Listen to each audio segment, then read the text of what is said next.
Got my heart broken. Don't know how to talk about it with you all because I barely understand what the fuck went on in the first place. So, but I guess that's what happens, you know? That's what I get in a way for fucking around with the situationship for so long. I think it was so much harder for me because like we were friends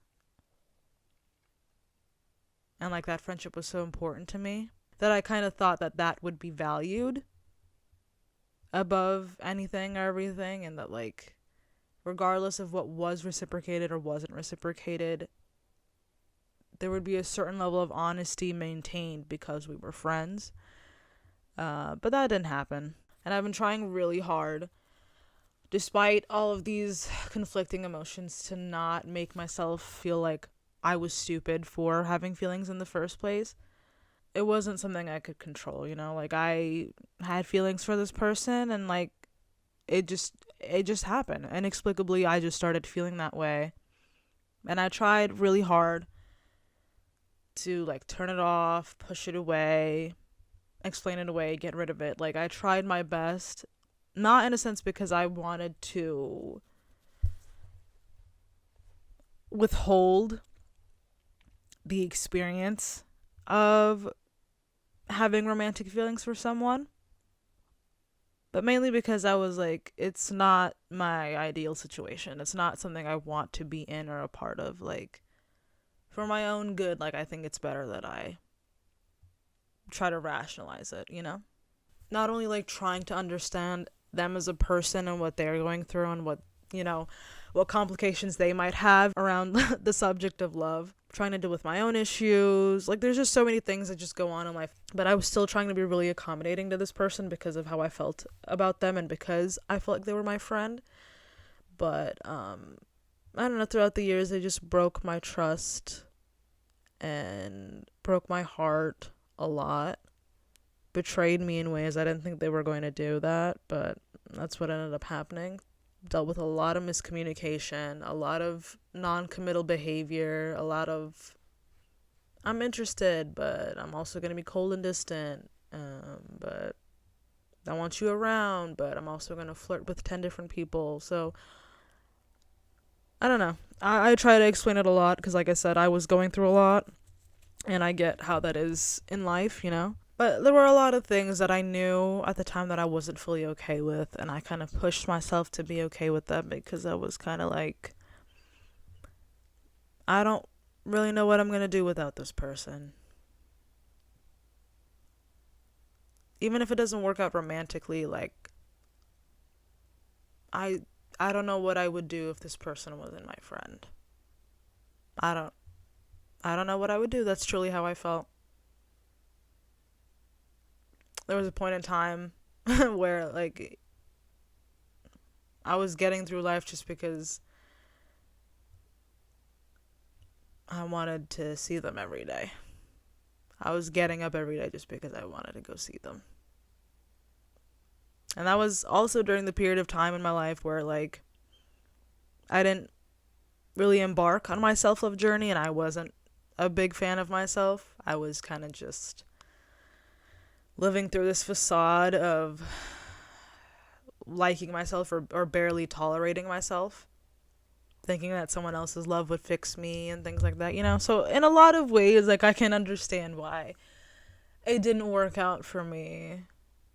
I don't know. I think a lot about what my life would have been like had I had stable familial relationships. Like, if I had someone at home that I could trust and depend on and genuinely feel safe with, I don't I don't know, I don't feel like high school would have been so excruciatingly hard for me or lonely or so difficult to navigate through to the point of which where like I felt like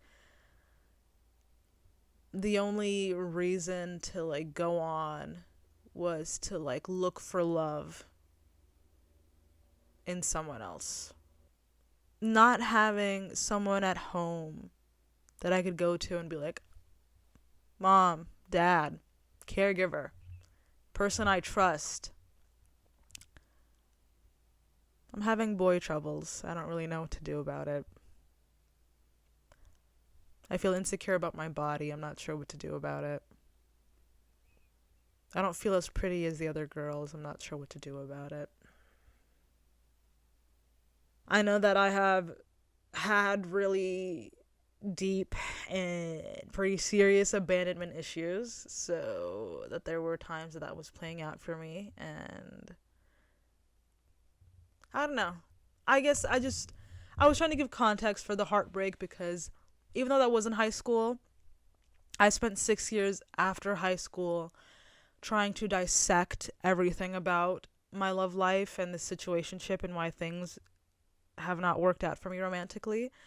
I've spent a lot of time, and very early on I feel like I had figured out most, if not all, of what went wrong for me. I think the hardest part was just losing feelings because I was fully in love with this person. It took me a really long time to admit that to myself, to them even. Still feeling that way after everything's said and done. For some reason I'm still thinking about all these things and thinking of this person, and I still feel attached, and I still feel this way, like in just ways I couldn't get myself to understand. But at every point I just had to like sit there and accept it and be like, you know what, I guess I do still feel this way about this person. Like, this is just how it is. Because denying it would have been what? Lying to myself? It would have made it harder. I don't know. I'm trying to think. I don't know how to think. I don't know how to think. I don't know how to talk about the heartbreak, to be honest with you. I don't know how to speak about it in some constructive sort of way that I feel like it helps someone or it means something. Not that it has to mean anything. I just like, I don't know. I don't know. I don't know. I don't know. I guess I just want to say that the heartbreak has been the hardest thing in my life. I don't like comparing the struggles that I've been through. I don't like having to tier list them. I think I just put a lot of faith in this person, and I was really let down. I had to be in competition with other girls during the process of this entire thing because everybody wanted to get with him, and because I was already insecure about myself and feeling like I wasn't good enough, I let myself be in competition, and I kept thinking if I just fight for him and if I fight harder for him, maybe it'll work out for me, maybe he'll see me, maybe he'll love me. I don't know, things I wish I had like a mom or an older sister tell me, like he's a dumb boy, you shouldn't have to do those things for somebody you like, for somebody you want to like you. You know, you shouldn't have to be fighting for someone's attention. You shouldn't have to be proving your worth to someone. If they're your friend, especially if they're your friend and you like them, they should respect you and how you feel and be honest with you and tell you that that's not where they're at, or that's not what they feel, or that's not what they want. Instead, all I ever really got was an I don't know. And I don't know about what, about which part of it. I don't know how I feel. I don't know how I feel about you. I don't know how I feel about these other girls. I don't know what I want at all. Like, it was such an ambiguous answer. And I kind of let him get away with that for so long because I was like, what can I do? If he doesn't know, what can I do? What more can I possibly do? And at the time, I didn't feel like I had enough self-worth to be like, well, I'm going to walk away. Well, I'm going to end it. Friendship and all. Like, I don't want this to be something I'm a part of anymore. Because he was all I had at the time. He was the only person I felt like ever really understood me. Even if there were things that I chose not to share with him about my home life and my family life, or the things that I was going through, or, you know, insecurities and stuff. I don't know, in a way I felt like he was the only person who could really see me. And so it was really hard for me to lose that and let that go because, I don't know, my whole life I guess I just wanted someone to see me. And so October and half of November is gone, and it's been really hard because even though I know who I am and I like myself a lot more and I love myself so much now, part of me doesn't really know who I am without this person, without this feeling that I had for them. I don't know, I guess if my identity wasn't somehow caught up in this, maybe it'd be easier. That's probably unhealthy. I watched this video just yesterday by, I think it's Talek All Better, called Strangers Heal My Crippling Need for External Validation. And there's a part in the video where he talks about, at the very end actually, where he talks about how, in a sense, people-pleasing is not exactly like the worst thing. People-pleasing at its core isn't so bad because you're just being a kind-hearted person and you care about the people around you and you love them so much. And that you don't really need anyone's approval to be a kind-hearted person. I feel like in the past, high school and before, especially as a kid, I always, felt like it was better to kind of change myself to please the people around me. I was like, okay, maybe there's something wrong with me, or there's something wrong with how I'm doing things, or how I'm thinking about things, or how I'm feeling about things. Maybe I should change. And then people will love me. Maybe. Spoiler alert, that's not how it works. It didn't work out for me then, and it's not going to work out for me now. But at the time, kept doing that shit through high school. I was like, there's this boy I like, but he doesn't seem to like me, or like if he likes me, he's very, very unsure about it and makes me feel really on edge and really insecure about myself. Maybe I should change myself. Maybe I should try to be more of what he wants me to be, which was God knows what. I don't even think he fucking knew, but anyway. And so I know now, right? Like that changing yourself for someone doesn't work, and like you shouldn't have to do that. But what I wanted to say about it is like, I've heard so many times, I think on the internet or in person or somewhere in life, where people have been like, the highest form of love is sacrifice. And now that I'm thinking about it, I guess it means the exact same thing as what I was gonna think about, because I was gonna refute that point. But I guess it's pretty much in line with what I'm thinking. So we're gonna incorporate it that way. Because I was gonna say that no, that's actually not true. The highest form of love is, I think, change, and being willing to change. That's where I feel like people pleasers truly have maybe the most love to give in a certain sense, right? In a certain sense.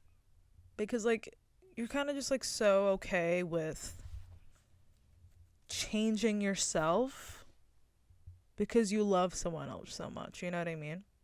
I know that that's not like law, because like technically if you don't really like yourself, like it's kind of an excuse to be like, okay, well, let me just be who this person wants me to be, and then I'll like love myself or whatever. But I don't know, the way that I was thinking about it this morning was like, in a way it seems, I don't know, I guess so humble in a way to be like, I love this person so much. I am so okay with and so willing to just change everything about me. Because it doesn't matter to me. That my love for you means more to me than sticking rigidly to some facet of my identity. I don't know, that point kind of made me like step back for a second, like, oh, like I loved this person so much. I loved these people in my life so much. I was just so okay with, changing myself, because I didn't feel like it was a big deal at the time. I was like, I love them, like if I love them, why not change? If the best case scenario is me loving them and them loving me, why not change? What's there to lose in that? And so obviously there were flaws with that that idea, that notion of logic, because I didn't love myself, and changing myself didn't make anyone love me. Not more, not in any profound way. Not even a little bit. It didn't do anything, you know?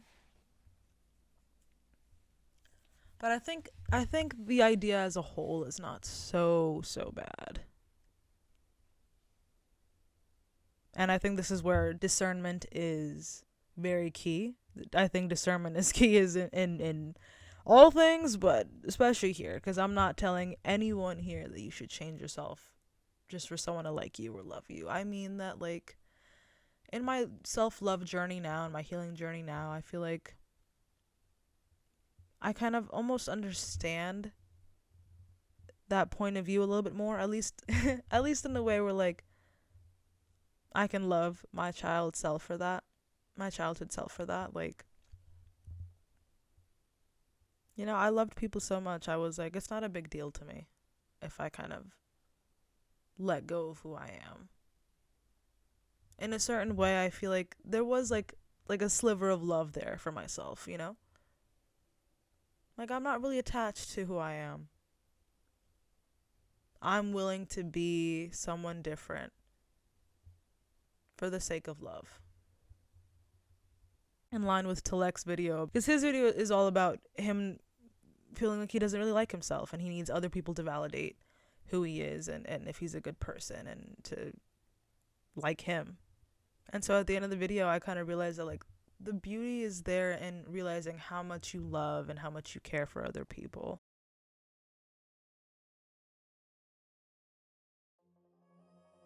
To all my people pleasers out there, I hope that you can come to find out just how much worth there is in choosing yourself over other people. That you don't always have to be the ones to change yourself to fit in. So don't compromise who you are just to keep people around you. And at the same time, I hope you can realize the good in being kind and loving. That having been hurt before shouldn't make you change who you are to avoid getting hurt again. We can't always weather the storm. Sometimes that's just what will happen. But that doesn't mean we won't love again. Maybe next time, something good might happen. Just like that, I had arrived at an answer to my problems. And boy, did it feel good.